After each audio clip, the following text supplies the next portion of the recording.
فیضان گرامی، یہ 2020 کے 19 کے اختتام پہ کرونا وائرس شروع ہوا، 2020 اس کی نظر ہو گیا۔ چند باتیں آرام سے پیش کروں گا، ان کو غور سے سنیے گا۔ 2020 میں پاکستان میں اتنا زیادہ اس کرونا وائرس کا اثر نہیں ہوا،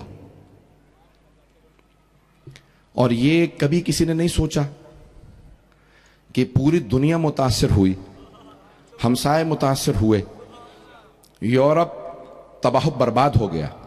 میں خود برطانیہ میں رہتا ہوں، اقتصادی حالت برطانیہ کے وزیر خزانہ نے اعلان کیا ہے کہ 300 سال میں اتنے حالات اقتصادی خراب نہیں ہوئے جتنے اب ہیں۔ امریکہ کی اکانومی اور ان کا جو اقتصاد ہے ڈوب رہا ہے، پوری دنیا کے اندر حالات خراب ہوئے، لیکن اللہ نے اس ملک پہ کرم رکھا۔ میں حکمرانوں سے کہوں گا اپنے اعمال کو دیکھیں، کیا ممکن ہے کہ آپ کے اعمال کی وجہ سے اللہ نے یہ کرم کیا ہو؟ تو پھر ذرا مجلسوں میں آ کے دیکھ لیں، شاید یہاں کسی کی دعا قبول ہو رہی ہو، شاید اہل بیت کے ذکر کا صدقہ ہو، یہ ملک بچا رہا۔ یہ مسجدوں میں، امام بارگاہوں میں جو اتنی دعائیں ہوئی ہیں، گھر گھر میں لوگ محصور رہے لیکن دعائیں مانگتے رہے، شاید کسی غریب کی دعا قبول ہو گئی ہو۔ تو ان پہ رحم کھائیں، ان پہ سختی نہ کریں۔ یہ جو آپ کی رعایا ہیں، یہ بے انتہا مظلوم لوگ ہیں۔ تو بہرحال پاکستان میں حالات خراب ہوئے، لوگوں کی نوکریاں گئیں، لیکن دنیا بہت زیادہ متاثر ہوئی۔ اس کے بعد کیا ہونے والا ہے؟ کیا حالات ہوں گے؟ کیا 2021 حالات فوراً ٹھیک ہو جائیں گے؟ نہیں، 2021 بھی تقریباً ایسا ہی گزرے گا جیسا 2020 گزرا۔ ویکسین آ چکا، لیکن ویکسین کی کوئی ضمانت نہیں ہے کہ یہ انسان کو ٹھیک کر دے گا۔ اور پھر کس کمپنی کا، کس میڈیسن کمپنی کا آپ ویکسین لگوا رہے ہیں، یہ انجیکشن لگوا رہے ہیں، اس پہ خود ایک پوری بحث ہے۔ اور یہ پاکستان میں نہیں ہے، یورپ امریکہ میں جا کے دیکھ لیجئے۔ ہالینڈ کی 87,000 نرسوں نے انکار کر دیا، ہم گنی پگ نہیں ہیں، ہم یہ ویکسین نہیں لگوائیں گے۔ کبھی آپ سارے کرونا وائرسوں کی دیکھ بھال کر رہی ہیں، لگوا لیجئے سب کا، نہیں، یہ انجیکشن ہمیں نہیں لگے گا۔ جب تک ضمانت نہیں دیتے کہ اس کے بعد کرونا وائرس نہیں ہوگا تب تک ہم نہیں لگوائیں گے۔ کہ ضمانت کوئی نہیں دے سکتا، جب ضمانت نہیں دے رہے ہو تو پھر انجیکشن کس بات کا؟ یہ جتنی بڑی بڑی باتیں ہو رہی ہیں، تو یہ 2021 بھی انہی حالات سے گزرے گا۔ اقتصادی حالات اور بدتر ہوں گے۔ غریب ممالک کے اندر بہت سے کھانے پینے کی اشیاء خوردونوش، اس میں قلت آ جائے گی، اور قیمتیں بہت زیادہ بڑھ بھی سکتی ہیں۔ میں کچھ سب باتیں نہیں کہنا چاہتا، نہ پریشان کرنا چاہتا ہوں، صرف آپ کو سکھانا چاہتا ہوں کہ اپنے آپ کو تیار رکھیں۔ نجات کی صرف ایک کلید ہے، ایک کنجی ہے، ایک چابی ہے، وہ ہے وابستگی محمد و آل محمد سے۔ ایمان کو تھامے رکھیں، اپنے ایمان کو مضبوط رکھیں۔ سنیں گے، برداشت کریں گے میں اور کچھ بیان کروں؟ تو عزیزان گرامی، ابھی حالات اقتصادی، پھر اس کے بعد یہ سب کچھ لایا گیا ہے ایک نیا دنیا کے اندر نظام لانے کے لیے۔ سیاسی نیا نظام آئے گا دنیا میں اس کے بعد۔ اب وہ کب آتا ہے؟ اور نئی دنیا نہیں بنے گی، جو 20 30 سال 40 50 سال بعد ہونے والا تھا وہ آئندہ 5 سے 10 سال میں سب کچھ ہو جائے گا۔ یعنی جو دنیا میں اقتصادی تبدیلیاں آنے والی تھی، اکنامیکل چینجز، پولیٹیکل تبدیلیاں، جو دنیا میں سیاسی تبدیلیاں آنے والی تھی کہ آئندہ چین دنیا کے اقتصاد کا فیصلہ کرے گا، یہ سب کچھ ویسا ہی ہوگا جیسا پہلا ہونے والا تھا۔ پہلے 20 30 سال لگتے ہیں، 5 سے 10 سال میں سب کچھ ہو جائے گا۔ مجھے پوری طرح سے احساس ہے کہ سب لوگ خاموشی سے مجھے بہت غور سے سن رہے ہیں۔ ایک پوری سیاسی اقتصاد کے لحاظ سے اکنامی کے لیے بہت بڑی بڑی تبدیلیاں آئیں گی۔ میں کوئی لیکچر نہیں دے رہا ہوں، کبھی کوئی سیمینار موقع ملا تو پیش کروں گا۔ یہ نوٹ، کرنسی، سکے ختم ہو جائیں گے، کرپٹو کرنسی یا خود ڈیجیٹل کرنسی یا الیکٹرانک کرنسی آ جائے گی۔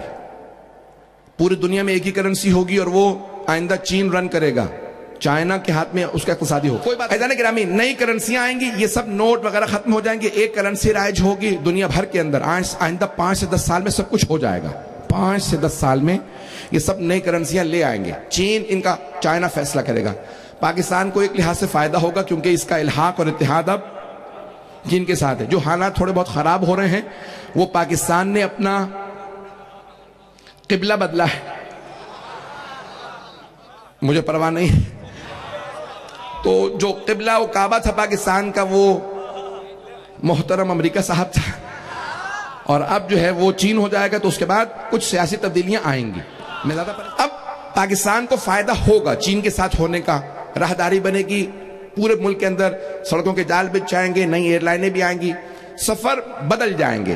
چین نے کہا ہے کہ ہم پوری دنیا سے ون روڈ ون بیلٹ, ایک سلک روڈ کا جو تصور دیا ہے, ابرائے ریشم جو پوری سڑک بنے گی وہ بنائے گا. پوری دنیا میں بہت تیز ٹرینوں کا نظام لے کے آئے گا چائنا. آئندہ کاریں آہستہ آہستہ ڈرائیوروں کے بغیر چلیں گی. میں نے خود کئی ممالک کے اندر دیکھنا شروع کیا کہ کاریں آنا شروع ہو گئے. آٹونومس کار کہتے ہیں, آپ اس میں صرف ایڈریس ڈال دیں, پتہ ڈال دیں, پہنچا دے گی. آئندہ لوگ گاڑیاں خریدا نہیں کریں گے. بتاؤں یا چھوڑ دوں؟ فیضان گرامی, آئندہ لوگ گاڑیاں نہیں خریدیں گے. جرمنی میں یہ ابھی شروع ہو چکا. میں جب جرمنی گیا ہوں تو میں نے خود دیکھا ہے کہ آپ ایئرپورٹ سے اترے, ایک صاحب مجھے لینے آئے. میں نے ان سے کہا بھائی سامان آپ نے لے لیا, چل چل کے تھک گیا ہوں, کہاں جا رہے ہیں؟ کہا بھائی گاڑی دور ہے. انہوں نے موبائل نکالا, گاڑی پہ لگایا, دروازہ کھل گیا. یہ کیا ہے؟ کہا مولانا گاڑی میری نہیں ہے, میں نے ہائر کی ہے, فون پہ کوڈ موجود ہے, لگایا ہے, دروازہ کھل گیا. اندر چابی موجود ہے, سٹارٹ کی, الیکٹرک جو لگا ہوا تھا اس کے اوپر میٹر, اس کو فوراً اتارا, جس جگہ پہ مجھے لے کے جانا تھا وہاں اتارا, سامنے پارکنگ موجود تھی وہاں پہ گاڑی پارک کر دی. آئندہ لوگ گاڑیاں نہیں خریدیں گے, اس طرح سے گاڑیاں چلیں گی بغیر ڈرائیور کے. دنیا کے اندر ہر 10,000 میں سے ایک گاڑی کا حادثہ ہوتا ہے. آئندہ وہ چیلنج کر رہے ہیں ہر 10 لاکھ میں ایک گاڑی کا حادثہ ہوگا. پریشان ہو گئے؟ اب تھوڑا سا اور پریشان ہو جائے. اور لوگ تنگ کنجسٹڈ آبادیوں میں نہیں رہیں گے, دور دور چلے جائیں گے. ابھی نئی جو ٹیکنالوجی آ رہی ہے, جو مختلف ایپس لائے جا رہے ہیں جیسے زوم ہے, آہستہ آہستہ سب چیزیں, نوکریاں, ملازمتیں, سب کچھ کمپیوٹرائز ہو جائیں گی. لوگ باقاعدہ اپنے ایپ کے ذریعے, اپنے فون کے ذریعے, اپنے کمپیوٹر کے ذریعے, لیپ ٹاپ کے ذریعے اپنے سارے کے سارے کام کریں گے. پڑھائی بھی وہیں ہوگی اور تعلیم بھی وہیں ہوگی, نوکریاں بھی وہیں ہوں گی. بہت زیادہ 80% ایسی نوکریاں ایجاد ہوں گی جو ابھی نہیں ہیں آئندہ 5 سے 10 سال میں. جیسے اب سے 30 سال پہلے, پریشان اگر ہو رہے ہیں تو مجھ سے سن لیجئے, میں نے وعدہ کیا تھا. اب سے 30 سال پہلے اگر کوئی کہتا کہ کوڈک کمپنی تھی جاپان کی, فلم بناتے تھے, کیمرے ہوتے تھے جس کے اندر, اب نئے بچے نہیں سمجھیں گے, پرانے والے سمجھ سکتے ہیں حضرات. کیمرہ ہوتا تھا اور اس کیمرے کے اندر فلم ڈلتی تھی, اسے فلم کہا جاتا تھا. ریل ہوتی تھی, تصویریں لیتے تھے. وہ ریل باقاعدہ تصویریں چھاپنے کے لیے لیبارٹری جاتی تھی, پھر باقاعدہ تصویریں نکالی جاتی تھی. پوری دنیا میں 80-90% سے زیادہ ریلیں کوڈک کمپنی تھی جاپان کی, وہ باقاعدہ ایجاد کرتے تھے. کچھ اور کمپنیاں بھی تھیں, امیر ترین کمپنیوں میں تھی. 1996 میں بینکرپٹ ہو گئی, ختم ہو گئی, دیوالیہ, ختم. کہ کیوں؟ ڈیجیٹل کیمرے آ گئے, فون آ گئے, سب کچھ ختم. آئندہ تصویریں لوگ فون پہ دیکھیں گے, کمپیوٹر پہ دیکھیں گے, چھاپیں گے نہیں, پرنٹ نہیں ہوں گے. یہ ایسے بہت سے کاروبار ختم ہو جائیں گے. اب ہر ملک کی کوشش یہ ہے کہ نئے نظام کے اندر میرا کچھ نہ کچھ کنٹرول ہونا چاہیے. بحث اس پہ نہیں ہو رہی ہے کہ نظام کیا ہوگا, اس نظام کو چلانے والا کون ہوگا. اب تک لوگ کہتے رہے بھئی ایک دنیا کے اندر خدا ہے, اس خدا کا نام امریکہ ہے. تو امریکہ اپنے آپ کو خدا مانتا تھا. تو عزیزان گرامی, پرانے زمانے میں تھے نمرود, فرعون, وہ کہتے تھے انا ربکم الاعلی. قرآن اٹھا کے دیکھیے, اپنی زبان سے کہتے تھے انا رب, میں تمہارا رب ہوں, پالنے والا ہوں. اب کہتے نہیں ہیں لیکن حرکتیں وہی ہیں جو فرعون کی تھی. ہمیں نہیں مانو گے تو ڈرون سے حملہ کریں گے, ایٹم بم کی دھمکی دیں گے, نہ جانے کیا کچھ ہوگا. اب یہ سارا ایک نیا اقتصادی نظام آ رہا ہے دنیا کے اندر, سب چیزیں تبدیل ہو جائیں گی.